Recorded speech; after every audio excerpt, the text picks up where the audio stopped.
Hey everyone, this is my book review of Thy Neighbor's Wife by talese. It's a book about talese goes on investigative journalism and participates in a lot of research on how sex has changed in the past maybe 40, 50 years, as well as how people's attitudes towards sex have changed. And I'm going to share kind of what I learned from it. So to start off with, there's actually a lot of really good, like the way he ties stuff together. What he'll do is start off with one person's story, and he'll do kind of, let's say, a couple chapters on that, and then he'll tie it into the next person's story, and then it's like this continuous chain of like connected mini biographies, and he uses them to set up kind of where he's going. So he does a really great job of like pointing the direction of the book and keeping it that like one direction, which is something, I haven't seen in any other book I've read so far. But there's actually a lot about Hugh Hefner in this book, which is like the creator of Playboy. And in a way, it's almost like a biography of him. It's not like, the entire book is about that, but it actually has quite a few details that really help you understand it. And one of the things I did not expect at all was just like some of the facts of his biography, right? So originally when he was younger, he was going to get married to a girl he loved, and he was super like pious and, grew up religious and stuff like that, and didn't have any like real sex with her. But then after they get engaged, he finds out that she's actually cheating on him with someone from the school she works at. But she was also like a super religious person, right? Even more so than like Hugh Hefner to begin with. And so like that's just shows a complete 180. And so I think it's like really crazy to think about. I mean, it's like kind of fills that stereotype of like the person who gets their heart broken and then just goes like kind of crazy, if you will, like then he goes to the complete opposite end of pious and starts like the Playboy magazine, right? And yeah, quote unquote, the villain arc. But then you won't believe it. Then they get married anyway. And then, so like, that's obviously like, a terrible decision, right? Because when somebody cheats on you, right? The fact of the matter is like past behavior is predictive of future behavior for like human beings. So if someone does something and they say they're going to change, there may be like 1% of people that would change, but most people will not change. And so you're just setting yourself up for eventually it's going to happen again. Yeah. And yeah, like the other thing is too, right? If it's like, this is the weird thing too. It's like, if let's say somebody's cheated on you, in reality, we think that the future is going to be like a fresh start. And like, let's say the chance of them cheating on me is like small again.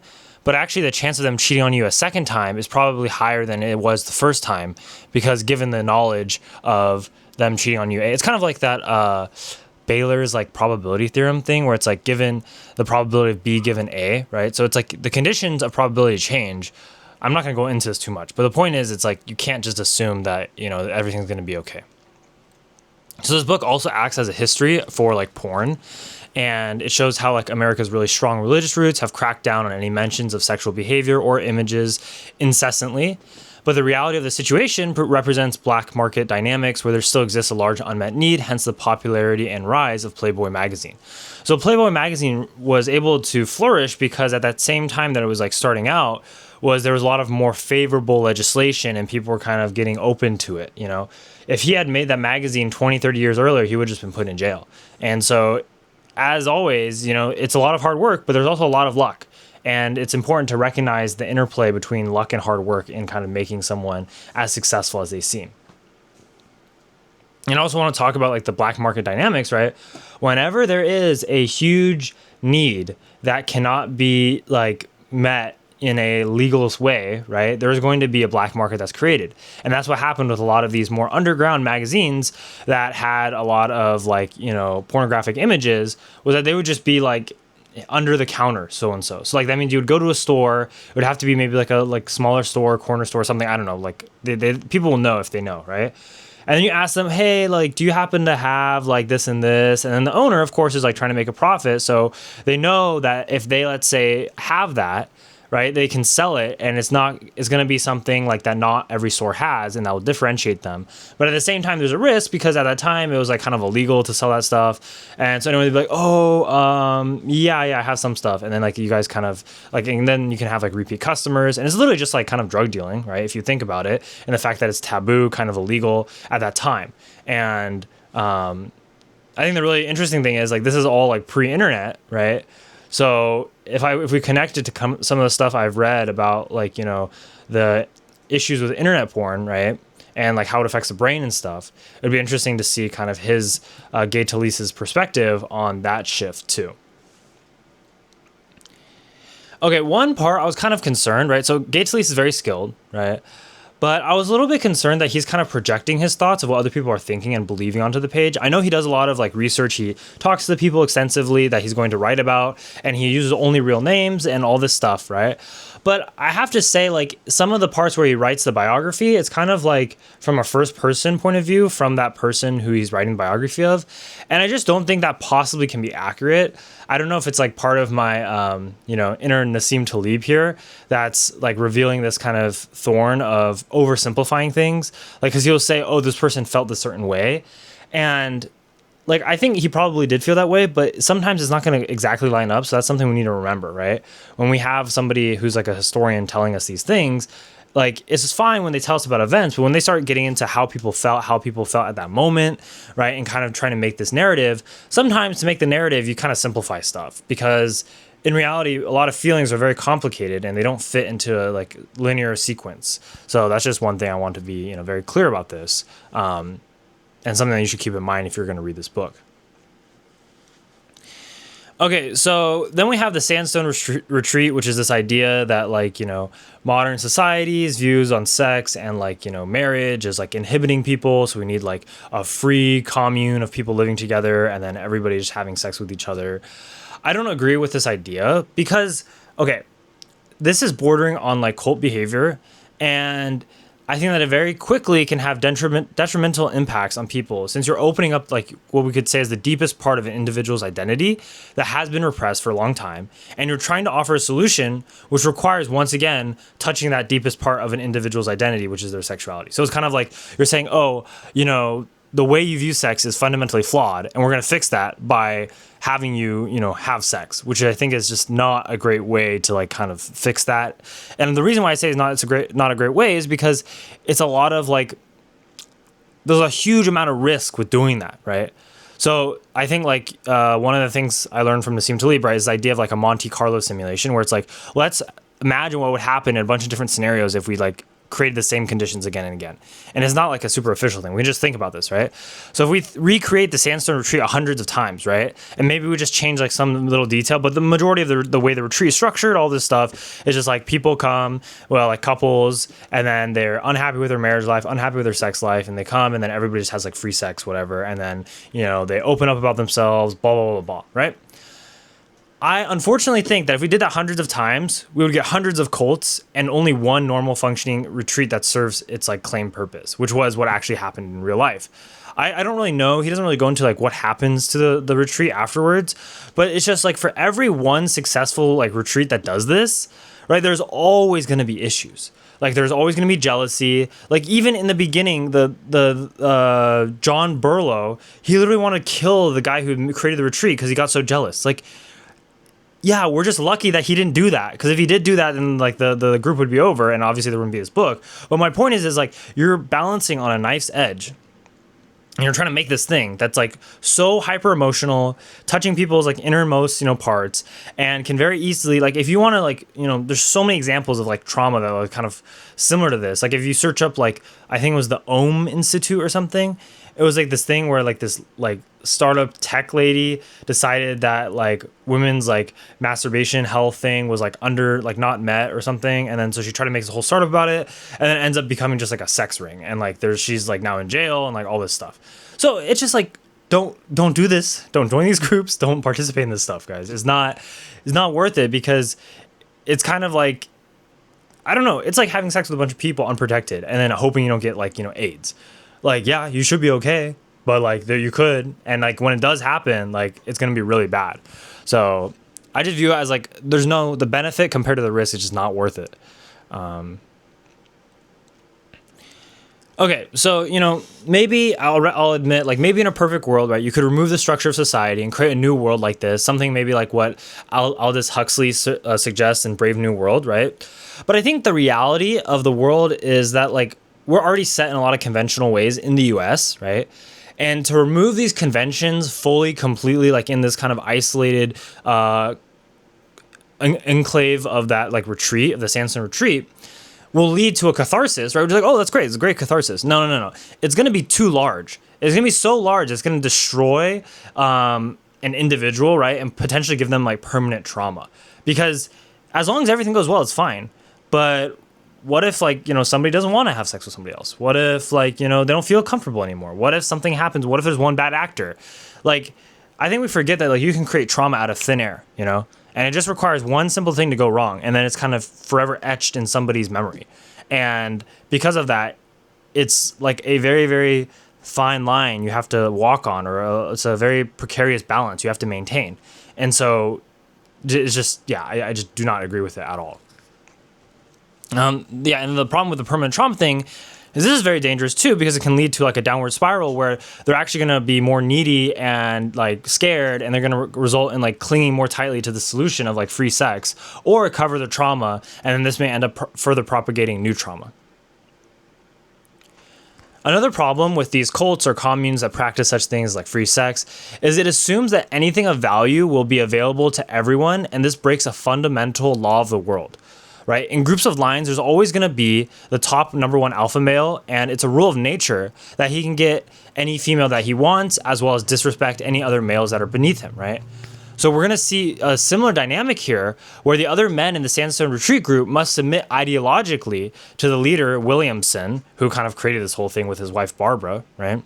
And the only way for the alpha to be replaced in nature, right, in this pack of lions that we're kind of talking about, using as an example here, is it has to be killed off by the others below him, and then new alpha has to rise in its place. This is the problem with status games, because status games are zero sum, and that there are only a fixed number of spots. There's only one CEO or maybe two CEOs.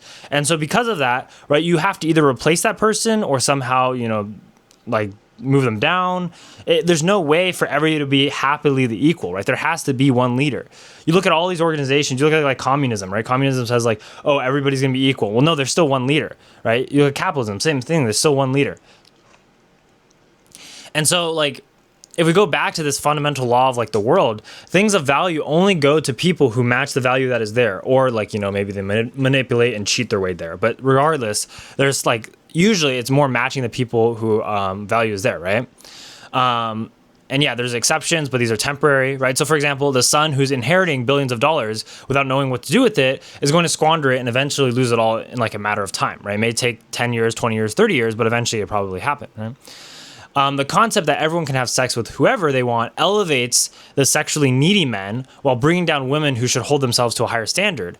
And the only way such a thing is able to persist is if there's deception occurring, right? So, because this is just not a normal law of how the world works, right? Everybody cannot own gold in the world. That's just a fact. And some people will steal gold, but some people will also work hard for gold and get the gold as well. And so when you create this situation where something highly valued, right, especially for a lot of men, this idea to have like sex with like a lot of different women, right, and you try to make everyone equal, it's just not going to work.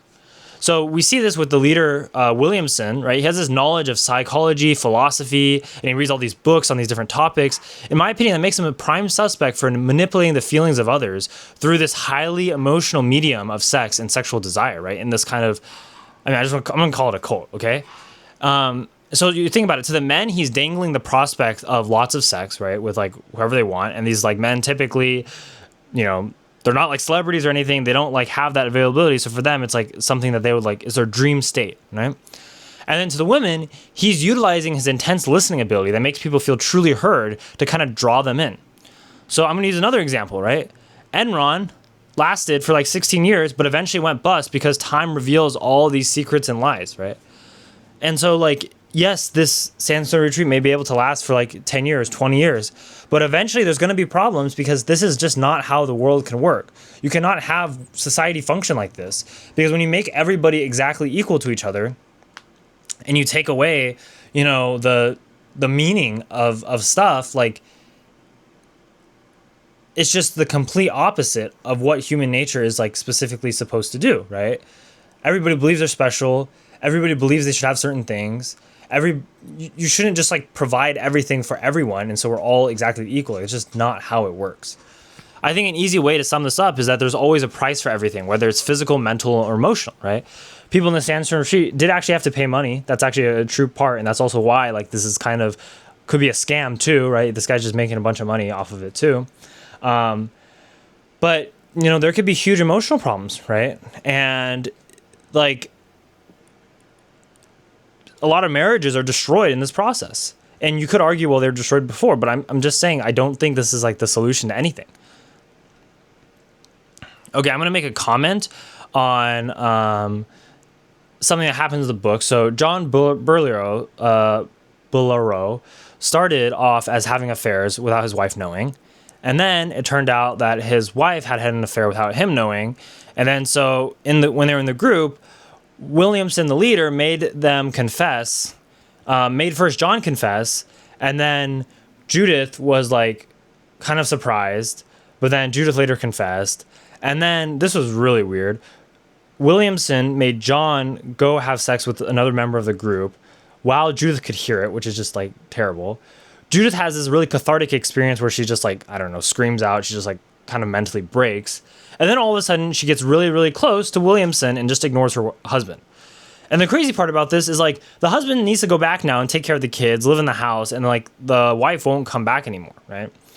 So there's a lot of problems with this, especially with the fact that what you're doing is you're kind of taking a really emotionally charged situation, and then Williamson is manipulating it to kind of attract Judith closer to him so he can use her to kind of attract new members. And like then eventually what he does in the book is he switches off to somebody else. And then Judith realizes she was used, she feels very upset, and now she can like finally see clearly, right? But I'm going to describe an example of why I think John was, and this could be like, incorrect, but I think it's just a good maybe thought experiment of like why John having an affair, if you think about it, to the family unit may have been less detrimental than when Judith started having an affair, okay? Men are typically able to handle having affairs and cheating is because a man is very superior in his ability to compartmentalize both his feelings and his behaviors into distinct categories or boxes. Yes, there are times when they overflow into each other. Yes, he can't always keep this, but for the most part, he's able, if he really wants to try to separate things and not let them like interact with each other. And this is, not great because it's kind of like implying a certain level of dissociation mentally that has to occur. But this is something I've kind of noticed, and I feel like it's common among most men. Does that mean all men? No. So this would suggest that while, of course, cheating for both men and women is highly, highly detrimental and a truly terrible thing to do, most men may be able to exist in this perverted state of cheating while their home life or married life is actually minimally affected for many, many years. And we actually see this, right, with like some people have mistresses, right? They kind of entertain this like delusion that they, maybe one day will run off with their mistress, but they still recognize the day-to-day needs of their family. And then, they, like take care of them and stuff. Again, I'm generalizing a lot, and I'm just trying to use the one example in this book to kind of provide a foundation for what I'm talking about here. But women, I would argue women in the same situation may not be able to do the same, right? And I would like use another piece of proof here is like this is shown by the fact that guys would typically pay for sex, right? Like this is why you have prostitution, and it's always usually women who are like prostitutes, and maybe there is a market for men, I don't know, but it's like it has to be much smaller, right? So you think, well, why is this fundamentally, what aspect of men's human nature causes them, I mean, of course they're very visual, right? But like what causes them to do this while women don't do the same thing, right? Because I mean, this is a problem with this idea that like, oh, men or women are completely equal, because then you think, oh, well, then there shouldn't be a difference here. Well, no, there is a difference, right? We need to like take a look at it. So I would say like this is because a woman's attraction and arousal is more closely tied to how well they kind of know a person, or not just like completely like flesh driven horniness, right? Because like men can be like very horny, I don't know, right? So I would argue then if a woman is having an affair, this would indicate that their attraction is likely shifting to someone else.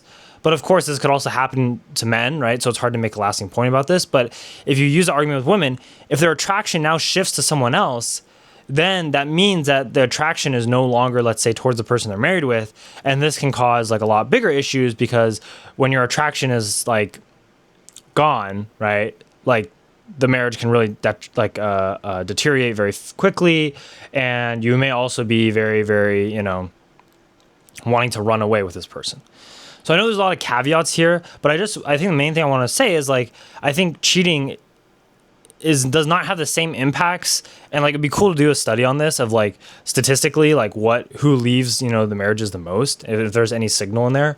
But I think that there are fundamental differences with like how cheating is like affected, because I'm just using the example of how Judith, right, then like, because when John was like having an affair, he was still showing up to work, he would still come home, like take care of the kids, blah blah blah blah. But then when Judith does this in this like retreat, Samson retreat, she just doesn't come home, like doesn't really like take care of the kids, never comes home, never sees the husband, nothing, right? It just completely cuts him off, which I think is not healthy, right? Of course, cheating's not healthy either, but I'm saying there's like a difference in how they responded to a similar situation of cheating on their spouse.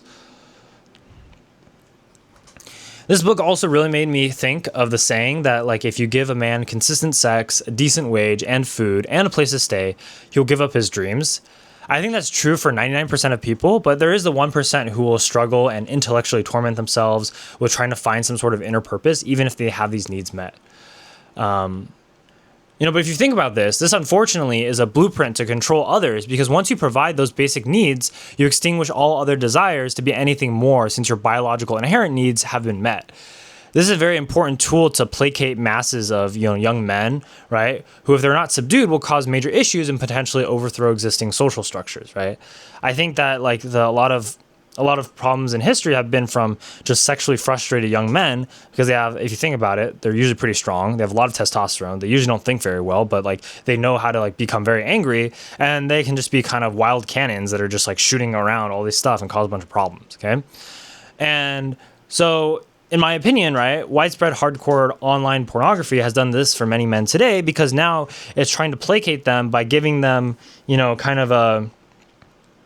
using smoke and mirrors to make them feel like biologically they're being satisfied, and then, maybe allow them to be like, oh, I'm just going to be celibate or whatever.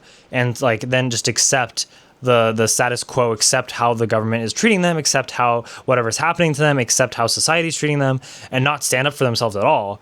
And it's just because it's kind of touching this biological need. And although, of course, some men may realize that like, oh, this is not really what I want, but a lot of people in this world settle. And so if you settle in a lot of different aspects, you may settle in this aspect too, which is, really not great.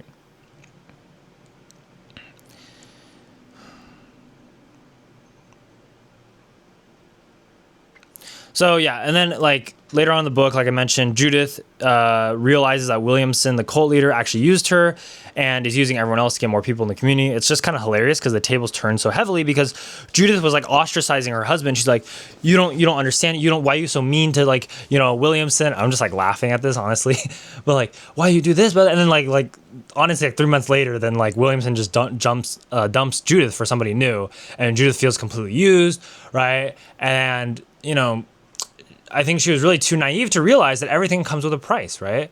So when you become so infatuated with somebody else and you hate your real husband, right, and the person you're infatuated with is running a sex cult ring, like there's problems there. Like there is very, very problems there, right? Another crazy thing is like, because, okay, first of all, this was like in the outskirts of LA, which I just think is absolutely absurd. And then the person who wrote the Joy of Sex, right, the author was actually a member of the Sandstone Retreat for a while. So you have like this weird gathering of just like people, and like, yeah, it's just weird. Okay, and then so like feminists will argue, right, that men and women are interchangeable, but let me ask a question, right? Why is it that we don't see a Hugh Hefner, but one with one woman and a bunch of younger guys? This suggests that there is a fundamental difference between the two, men and women, and that they are not equal in most ways, unlike many extreme people would like us to believe. To allow for the substitution of a man with a woman in all aspects of life is to neglect and deny what our own very eyes inform us to the obvious differences between the two. Hugh Hefner and Williamson both use active listening as a manipulative tool to make girls think they care about them and then attract them in order to fulfill their bodily desires and lusts. They're eventually, so we get into more about Hugh Hefner. There's a very interesting situation where Hugh Hefner is hopelessly stuck between two girls that he both really likes for different reasons. Of course, these two girls are 30 years younger than him, and they're in his Playboy kind of magazine stuff, and he's having sex with I don't know, too many people, right? But I think that it's actually very similar to this album cover by Kanye West called Life of Pablo, right? So Kanye is on that album cover just presenting like two choices, right? You have the choice between having a large family or chasing like, promiscuous women, right? So Hugh Hefner in this situation likes one girl because she's very like sexually skilled and always available for fun, and because she has nothing actually else to do, while the other girl is actually ambitious and makes something of herself, which is what actually attracts him. And it was just funny to see that dynamic actually in a person, and also to see that dynamic not in a choice, but like as a simultaneous excess of having both options, which I just think is just like is wrong on so many levels. But I also think it's very like weird because typically most people will have to actually make a choice. You can't like just do both at the same time. And I think that like, a lot of things we have to remember, right, in our mind become so much bigger than they are in reality. And once we actually enjoy those things in reality, right, it's not that bad. If you starve someone for a week and you give them a choice between eating a cake and like, giving up their family ties, who knows, right? They may not give up their family ties, but they might have thought about it. And so the point is like, then once they eat the cake, they'll realize, wait, that wasn't actually that great. And so I would argue in this situation, right, a lot of times with lust is like it paints a picture that like, oh, we have to have it now. We can't wait. It's like, like all this stuff. And it makes us very impulsive. And then once we satisfy it, we realize we made a mistake. So it's very difficult, but you have to try to, control yourself, try to think about it, try to like resist the temptation, because oftentimes the temptation is really just going to cause you to self-destruct. And unfortunately, people who listen to this are not going to like listen, but you're going to realize through experience that it's not a great thing to do and that it's going to hurt you the most. And only from that perspective, after you have done it, then you'll realize, oh, wait, I shouldn't have done it. And then you won't do it in the future. But that's my book review of Thy Neighbor's Wife, Gay Talese. Definitely very interesting. And I think it was great to kind of see a very taboo topic very deeply covered, and see a lot of, people's different experiences that thankfully I don't have to personally experience to learn from them.